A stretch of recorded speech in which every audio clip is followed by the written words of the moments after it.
Hey, Goben here. You might be seeing some funny numbers pop up on your screen sometimes in Zenless Zone 0, and you might be wondering, what's up with that? Burn, freeze, shatter, and disorders, what does it all mean? Well, that's the aim of today's video, getting in the nitty-gritty of anomalies, how they work, the pros and cons, and how to abuse them, as well as a look into disorder. Like and sub and share if this video helped, and let's begin.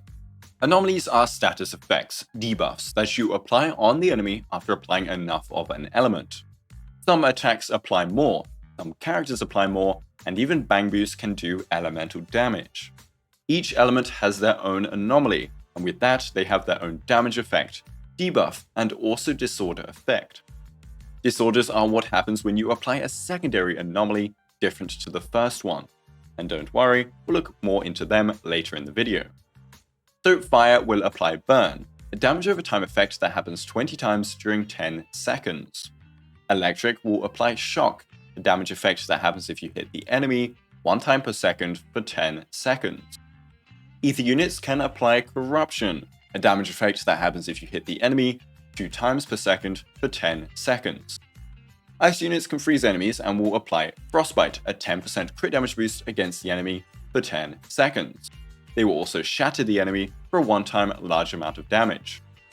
Physical agents can cause assault and apply flinch, increasing the days taken by the enemy by 10% for 10 seconds. Assault is a one-time large amount of damage, just like shatter. So everything lasts 10 seconds. Burn is a damage over time, shock and corruption are damage when hitting the enemy, and freeze and assault are one-time damage instances with debuffs that last 10 seconds. So if you reapply a damage over time anomaly, it will refresh the duration, but all your old damage procs will be lost, therefore gutting our theoretical maximum damage. So Grace's insane shock application can sometimes be wasted potential in a mono-electric team, but that's where disorder teams can shine, as we'll see later on. So let's look at some keynotes for anomalies. 1. Anomalies cannot crit. Just like break damage in Honkai Star Rail, crit does not matter for anomaly damage or anomaly units. Maybe a future unit will allow crit anomalies. 2. Anomalies do not accumulate days. Only attacks with days multipliers do. Disorder does not accumulate days either. There was, however, a tutorial stating that it does. So this is either bugged and Disorder will get even stronger, or the tutorial in turn messed up. So know that right now it doesn't, but it could in the future if it was intended to. 3. Anomalies take the agent stats at the time of attribute application. If I'm mega buffed for half of my spin on Piper, and then have no buffs for the second half, it will take into account both time periods. We can see this using an example of Soldier 11. If I spam EX, I have no damage percent and I get this much burn damage. If I spam basics, however, notice how my burn damage is higher. That's because I'm using her core passive that increases her damage during fire suppression. It's taking those stats every time I do so and contributing it to the total anomaly damage. If I do a mix of both basics and EXs, I get something in the middle. It's not important to know the exact ratios of everything, it's just important to know that this is a thing. 4. This also means attack and damage buffs after the anomaly is activated do not matter for this anomaly. They'll matter for the next one. You can see this where I activate Burn on Soldier 11, then buff her with Starlight Engine and Lucy. 5. This finally means that if two characters contribute to the same element's anomaly, say a shock, it will take into account both of their stats when applying it. If I apply 90% of a shock with Grace and 10% with Rena, that will change how the final shock damage ends up being. And 6. Anomalies take the enemy modifiers at the time of damage. So no matter what happens with your stats from before, enemy modifiers like Death Reduction, the 1.5 times stun multiplier, and more will all modify damage when they are active. So if I apply a shock onto a target the whole time they aren't stunned, the shock will still do 1.5 times damage when they are stunned.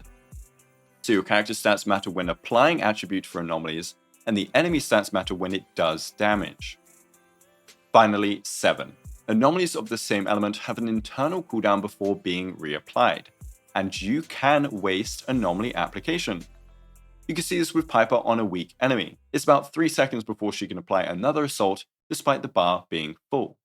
And an example of wasting Anomaly application is with her EX special's final hit. You can see it applies a ton of physical element, but if it happens just before the bar is filled and an assault is triggered, it all gets used for this assault, and no excess physical element will be carried over for the next one, which means you need to be smart about applying it.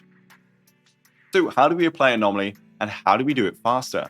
As I said, all attacks are different, but we have ways of increasing how fast we can apply it, and ways it can slow down. If you keep applying the same anomaly on an enemy, it will take longer for every subsequent anomaly of the same type to be reapplied, but it's not too significant until you take ages to beat the fight. For increasing build-up speed, Anomaly Mastery is a multiplier to Anomaly Build-up. Anomaly Mastery divided by 100 is the multiplier you get. So for example, having 200 AM is equivalent to building up twice as fast as having 100 AM. There is also Anomaly Build-up rate as another multiplier. An example of this is in Grace and Piper's kits, which is why they apply it so fast. Anomaly Build-up resistance is a final multiplier, and you can find it in Grace's Mindscape 2, for example. Enemies can also have built-in resistance. And then, how does Anomaly Damage work? Anomaly Damage is first determined by the base damage of an anomaly. Burn is 50% of your attack, combining the 20 procs makes it 1000%. Shock is 125% of your attack, combining the 10 procs makes it 1250%. Eruption is 65%, combining the 20 procs makes it just like Shock at 1250% of your attack. Shatter is 500% of your attack, but in one instance rather than over 10 seconds. And Assault is found to be around 713%, and again in one instance. So based on immediate damage, we have Physical, Ice, and then Electric, Ether, and Fire far behind in order. Based on total multiplied damage, we have Electric and Ether, then Fire, then Physical and Ice in order. It then gets any damage percent bonuses during the attribute application as we saw earlier. You can also get things like shock damage percent from Grace's core passive. Just like normal damage, it goes through the Def multiplier, Res multiplier, Stun multiplier, and Damage taken multiplier. We also have Anomaly Proficiency. Annoyingly, Mastery is for how fast you build up anomalies, and Proficiency is for the damage. Just like AM divided by 100, we divide our Anomaly Proficiency by 100 to determine this multiplier. So 200 AP is doing double the multiplier as 100 AP. We also get a final increase based on our level. And since the Def multiplier also scales based on your level, this means anomalies specifically double scale on level, unlike normal damage. It's just like break damage in Honkai Star Rail increases based on level, alongside the Def multiplier also increasing from your level. So the important stats are attack percent, anomaly mastery, anomaly proficiency, damage percent, and pen percent. Being a higher level helps your damage, and so does reducing enemy resistances. Leveling up your kit skills therefore does nothing for anomaly damage unless it specifically is increasing your damage percent buffs, like a core passive. The only reason you'd want to level them up is for kit damage and daze, of which you won't be doing too much, but this is up to you. This does mean though, that anomaly DPS are pretty cheap to build. But does this mean we build anyone as anomaly DPS though, like we could for break in HSR? Well no, not all units are great for break in HSR, and not all units are great for anomaly. Even someone like Soldier 11 with her massive damage buffs and big anomaly application still loses a lot of damage if she swaps everything from a crit build to an anomaly build.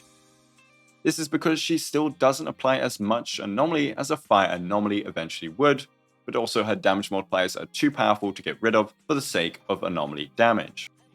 Maybe we'll get supports in the future that enable this build on attack DPS, kind of like Imaginary MC from Honkai Star Rail. Onto Disorder. Disorder is what happens when you apply a second anomaly after a first one.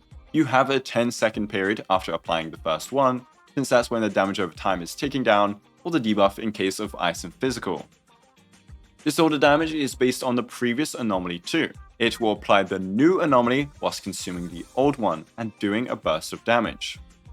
This does hurt, for example, the Thunder Metal set that gives you combat attack percent when an enemy is shocked, or the Inferno Metal set that gives you crit rate when attacking a burned enemy. As for how much damage they do, we had some initial values that I put in my combat video, but unfortunately they must have been old from CBT3. That has been removed from the combat video. After I did some testing, we found out a bunch of them were wrong, thank God, or I would have had a lot of Disorder misinfo here. So these still might be slightly incorrect, but they check out in-game as of 1.0. They are a bunch of formulas, so instead I will just explain in easier in-game terms. If you proc a burn disorder, that is to say you applied burn, then a random anomaly after, you will do the following amount of damage. Your disorder damage will be a base 9 procs of burn, and then a decaying amount of burn procs based on the time in between your two anomaly applications. So applying anomaly sooner rather than later means front-loading more burn procs. If you proc a shock disorder, your disorder will do damage equivalent to a base 3.6 shock procs, and then more depending on the time in between anomaly applications. Corruption is the same as shock, but doubled since its base value is half of shocks. So 7.2 base corruption procs, and then more depending on the time in between applications. Assault and Shatter disorders will do the same amount of damage, a base 450% multiplier, just like the rest, but the decay rate is much less significant compared to the other disorders. So this may all change a bit if Poyo is bug fixing or changing behind the scenes. We'll keep testing every time. But basically, burn, shock, and corruption being disordered get front-loaded damage and then are consumed. Instead of waiting 10 seconds and spamming hits to get all your shock procs, Disorder will make them happen all at once on top of some. This is why when applying one of these on top of a one-time damage instance anomaly like Assault, you get an insane front-loaded number. This is for example in Grace Piper teams. You're basically taking all of the shock procs, combining them into one damage instance and then some, and then applying Assault just after for a big explosion. Assault and Shatter disorders are just weaker repeats of their initial high damage burst and are not as crazy as the others. Every disorder has the same base scaling, but the potential of the damage over time disorders is much higher due to it front-loading procs. So a gameplay tip for doing Disorder is the fact that you can quick swap off of an agent that is about to apply an anomaly. This will not apply the anomaly even if the attack should have done so. This means you can store your proc for maximum disorder potential. So for example, if I want to proc a burn disorder, I can apply a bunch of physical on Piper, quick swap off of her before she procs it, and then swap to Soldier 11. I apply my burn, and Disorder can be immediately activated on Piper. Anomaly and Disorder is a crazy game concept, and I love how they implemented it, even if I also hate how they implemented it. Sharing stats between attacks and characters and all building up to a certain anomaly is such a cool damage concept, and this archetype will get crazier and crazier as we go into the game's lifetime. So let me know how many times I said anomaly. Oh, there's another one. And what your favorite anomaly team is. Oh, there's another one. Like and sub and share if this helped.